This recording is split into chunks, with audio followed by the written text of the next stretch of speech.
देखिए 80 नहीं 85 में यहाँ कांसीराम जी आए थे सांसद बनने।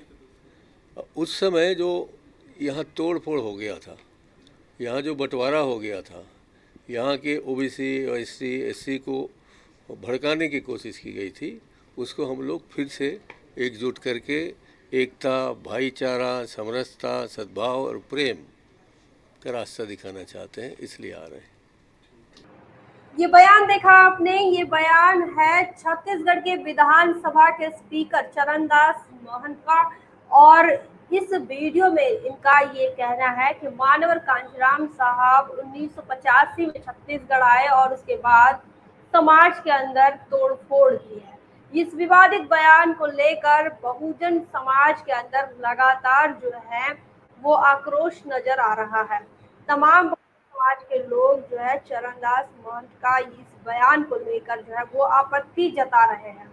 चरणदास महंत जो कि कांग्रेस के नेता है, विधानसभा के स्पीकर है, और उसके बाद इस प्रकार का असंवेदनशील और विवादित बयान जो है वो उन्हें कांग्रेस के लिए नुकसानदायक ही रहेगा। इसी के साथ साथ जो है वो क्यों कांग्रेस को नुकसान पहुंचाना चाहते, क्यों बहुजन समाज के लोगों को हर्ट करना चाहते हैं, क्यों बहुजन समाज के लोगों की भावनाओं को दुखाना चाहते हैं, ये तो चरणदास महंत ही पता है। लेकिन इसको लेकर बहुजन समाज पार्टी छत्तीसगढ़ प्रदेश के प्रभारी दाऊराम रत्नाकर की बड़ी प्रतिक्रिया आई है और उन्होंने इस प्रतिक्रिया में चरणदास महंत इन पर जमकर निशाना साधा है। और उन्होंने ये कहा है कि चरणदास महंत आज जो भी कुछ है, क्योंकि वो बैकवर्ड कम्युनिटी से आते हैं, ओबीसी कम्युनिटी से आते हैं, वो मानवर कांशीराम साहब की ही देन है। देखते हैं बहुजन समाज पार्टी के प्रभारी दाऊराम रत्नाकर जी का ये बयान।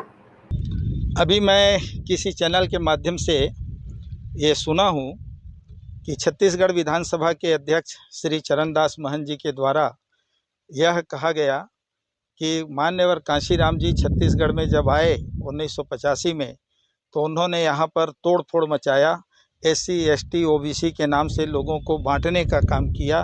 तो इस तरह से जो महंत जी का कहना, निश्चित रूप से मैं ये कहना चाहूँगा कि इस देश के अंदर में तोड़ फोड़ करने का काम तो सिर्फ कांग्रेस पार्टी का काम है, जो वर्षों से लोगों को तोड़ करके उपेक्षा करने का काम किया है।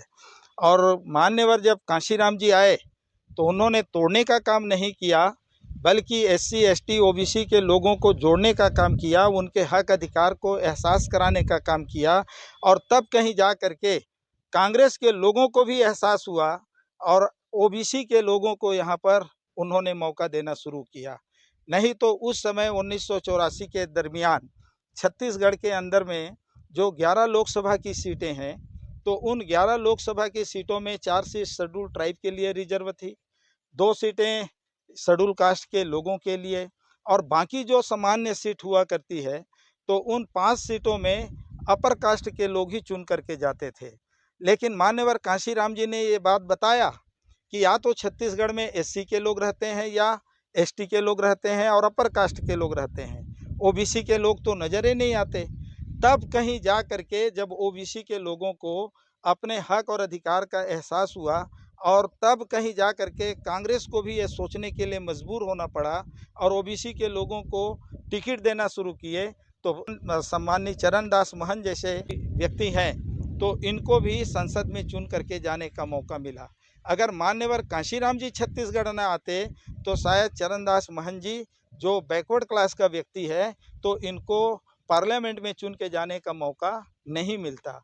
और इस तरह से मान्यवर कांशीराम जी के बारे में कहना निश्चित रूप से बहुत ही खेदजनक है। पार्टी की प्रभारी दाऊराम रत्नाकर, इनका यह कहना है कि कांग्रेस ने इस देश के अंदर 50 साल से अधिक तक राज किया, लेकिन कांग्रेस ने इस देश में जातियों की राजनीति की, धर्म की राजनीति की, और उन तमाम राजनीति से छुटकारा दिलाने का काम मान्यवर कांशीराम साहब ने किया। बता दें कि मान्यवर कांशीराम साहब को लेकर दाऊराम रत्नाकर जी, इनका ये कहना है कि मान्यवर कांशीराम साहब अगर नहीं आते, उन्होंने अगर एससी एसटी ओबीसी में अलग नहीं जगाई होती, जागृति नहीं जगाई होती, तो आज की तारीख में जो रिजर्व कैटेगरी को रिजर्वेशन के नाम पर जो रिप्रेजेंटेशन आज बीजेपी कांग्रेस में मिल रहा है वो कभी नहीं मिलता। इतना ही नहीं, मानवर कांचीराम साहब ने छत्तीसगढ़ के अंदर SC/ST के रिप्रेजेंटेशन तो कांग्रेस दे रही थी, लेकिन ओबीसी को रिप्रेजेंटेशन नहीं दे रही थी, ओबीसी को उसका हिस्सा नहीं दे रही थी। तो रावण रत्नाकर जी का कहना है कि मानवर कांचीराम साहब ने इस स्टेट को बताया कि यहाँ पर सिर्फ SC/ST ही नहीं बल्कि छत्तीसगढ़ में ओबीसी कम्युनिटी भी भारी मात्रा में रहती है, और उसके बाद से कांग्रेस जो है ओबीसी को रिप्रेजेंटेशन नहीं देती थी, कांग्रेस को भागीदारी नहीं देती थी, अपने पार्टियों के अंदर वोट तो ले लेती थी लेकिन नेता नहीं बनने देना चाहती थी, ना ही उन्हें टिकट देती थी। तो मानवर कांचीराम साहब की वजह से ही कांग्रेस जो है वो टिकट देने लगी और कांग्रेस के अंदर ओबीसी की जो है शिरकत शुरू हुई। और इसी बात को लेकर जो है दाऊराम रत्नाकर जी इन्होंने मानवर कांचीराम साहब का जो स्टैंड है वो क्लियर किया है। वही जिस प्रकार से मानवर कांचीराम साहब के बयान को लेकर चरणदास महंत ने अपना बयान जारी किया है और मानवर कांचीराम साहब को लेकर विवादित बयान दिया है कि उन्होंने निंदा की है। उन्होंने कहा है कि ये जो बयान सामने आया है कांग्रेस के नेता का, ये बिल्कुल भी सही नहीं है। इस प्रकार का बयान का उन्होंने जो है वो विरोध जताया। उन्होंने कहा है कि ये सही नहीं है। इसी के साथ साथ दाऊराम रत्नाकर इनका कहना है कि मानवर कांचीराम साहब ने इस देश के अंदर कई हजार जातियों को जो है वो इकट्ठा करने की कोशिश की। तो मानवर कांचीराम साहब ने भाईचारा बनाने की कोशिश की, क्योंकि इस देश के अंदर जाति और धर्म के नाम पर लोग बटे हुए पहले से थे। उसे बटे हुए समाज को बहुजन समाज बनाने का काम मानवर कांचीराम साहब ने किया है, और न सिर्फ कि छत्तीसगढ़ में बल्कि पूरे देश में मानवर कांचीराम साहब इन्होंने घूम घूम कर लगभग 1000 जातियों को जोड़ने का प्रयास किया और बहुजन समाज बनाने का काम किया। और इसके बाद भी इस प्रकार से कांग्रेस के नेता का बयान सामने आना, यह बहुजन समाज को उकसाने की तरह ही है।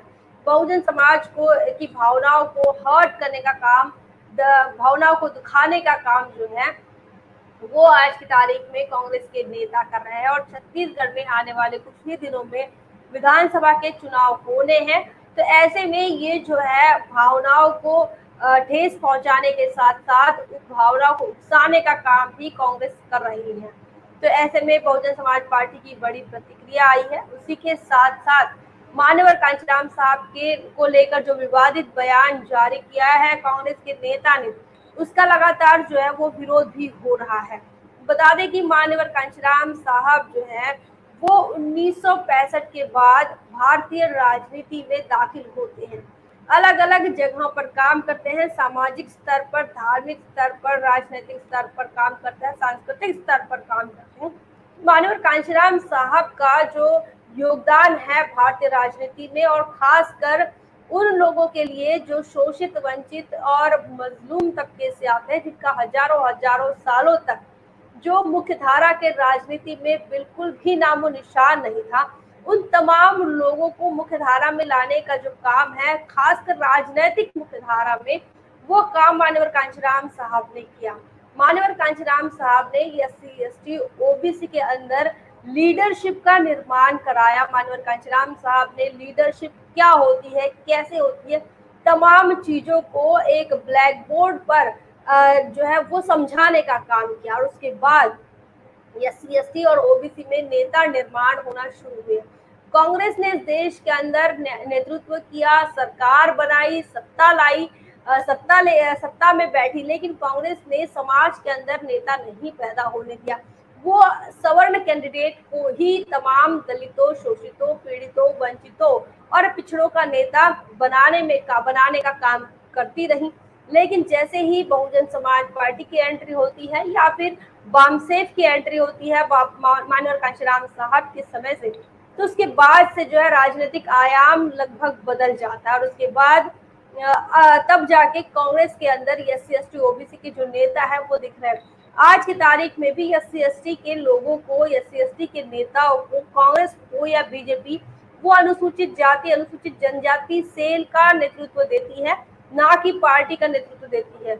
और रही बात टिकटों की, तो अगर रिजर्व सीटें नहीं होती तो कांग्रेस बीजेपी कतई SC/ST के कैंडिडेट्स को जो है वो टिकटें नहीं देती। आज की तारीख में कंपलसरी ये हो गया है कि SC/ST रिजर्व अगर सीटें हैं तो वहां पर SC कैंडिडेट लड़ेगा और इसीलिए उन्हें देना मजबूरी हो गई है। मान्यवर कांचीराम साहब ने इसी मजबूरी का एहसास जो है ओबीसी के रिजर्वेशन और ओबीसी के रिप्रेजेंटेशन के मामले में कांग्रेस बीजेपी को करवाया, जिसकी वजह से आज की तारीख में ओबीसी की जो संख्या है, नेताओं की संख्या, ओबीसी नेताओं की संख्या जो है जो कांग्रेस में नजर आती है, बीजेपी में नजर आती है। मान्यवर कांचीराम साहब का जो व्यक्तित्व रहा वो एक मैग्नेट से कम नहीं रहा। वो जहां जहां गए वहां वहां उन्होंने अपने फॉलोवर ही नहीं बल्कि राजनीतिक मिशन मूवमेंट के लोगों का निर्माण किया। मान्यवर कांचीराम साहब छत्तीसगढ़ से चुनाव लड़ते हैं, जागीर चांपा से जहां से वो चुनाव लड़े थे। आज की तारीख में छत्तीसगढ़ में वहां पर अभी भी रिजल्ट आता है। इसका मतलब मान्यवर कांचीराम साहब ने अगर तोड़फोड़ की होती, जातियों के अंदर बंटवारा किया होता तो वहां बिल्कुल भी बहुजन समाज पार्टी के विधायक चुनकर नहीं आते। लेकिन बहुजन समाज पार्टी के विधायक आज भी उस क्षेत्र से चुनकर आते हैं। मान्यवर कांचीराम साहब ने पूरे भारत का दौरा किया, लेकिन जहां जहां पर भी उन्होंने अपना समय बिताया, जहां जहां पर भी उन्होंने जनसभाएं की, जहां जहां पर उन्होंने लोगों से बातचीत की, लोगों से मेल मिलाप किया, वो तमाम जगह जो है वो आज की तारीख में मान्यवर कांचीराम साहब की वजह से बहुजन समाज पार्टी के खाते में आती है। वहाँ बहुजन समाज पार्टी के वोटर्स है, बहुजन समाज पार्टी को मानने वाले लोग हैं, बहुजन समाज पार्टी के नेता वहां से पैदा होते हैं। तो मान्यवर कांचीराम साहब का जो योगदान है राजनीति में ही नहीं बल्कि संपूर्ण सामाजिक परिवर्तन के आंदोलन में उसे झुटलाया नहीं जा सकता। लेकिन कांग्रेस जो है वो मान्यवर कांचीराम साहब की छवि को खराब करके ये बताने का प्रयास कर रही है कि मान्यवर कांचीराम साहब ने जो है वो जातियों को तोड़ने का प्रयास किया। मान्यवर कांचीराम साहब ने कांग्रेस की असलियत को लोगों के सामने रखने का पूरा प्रयास किया। बाबा साहब अम्बेडकर ने जो किताब लिखी थी कि गांधी और कांग्रेस ने अछूतों के लिए क्या किया, उस बात का प्रचार मान्यवर कांचीराम साहब ने किया। मान्यवर कांचीराम साहब ने ये बताया कि किस प्रकार से कांग्रेस जो है वो संविधान विरोधी रही है। 50 सालों से अधिक समय कांग्रेस ने जो है वो इस देश के अंदर बिताया, लेकिन उसके बावजूद भी इस देश का दलित, इस देश का आदिवासी, इस देश का पिछड़ा आश्रित ही रहा। इस बात को लेकर मान्यवर कांचीराम साहब ने बड़े प्रोग्राम चलाए, बड़े सम्मेलन चलाए। इसको लेकर परिचर्चा जो है वो मान्यवर कांचीराम साहब ने ऑर्गेनाइज की।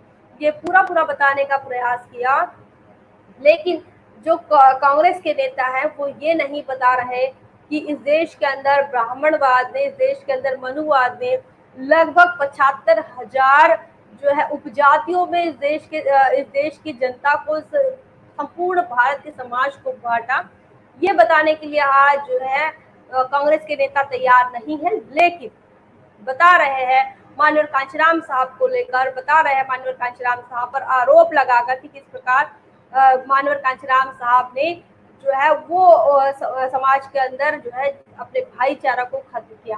बल्कि कांग्रेस ने यह बताना चाहिए था कि मान्यवर कांचीराम साहब ने जो है कांग्रेस की असलियत बताकर अपने लोगों का भाईचारा बनाया, अपने लोगों का संगठन बनाया, अपने लोगों को एकजुट करने का काम मान्यवर कांचीराम साहब ने किया, जिसकी बदौलत आज भी जागीर चांपा ही नहीं बल्कि हर वहां जहां पर मान्यवर कांचीराम साहब पहुंचे, जहां पर उनके कदम पहुंचे, जहां पर उन्होंने राजनीतिक मूवमेंट की शुरुआत की, जहां पर भी राजनीतिक मूवमेंट का काम शुरू हुआ, वहां पर मान्यवर कांचीराम साहब की वजह से आज भी भाईचारा है।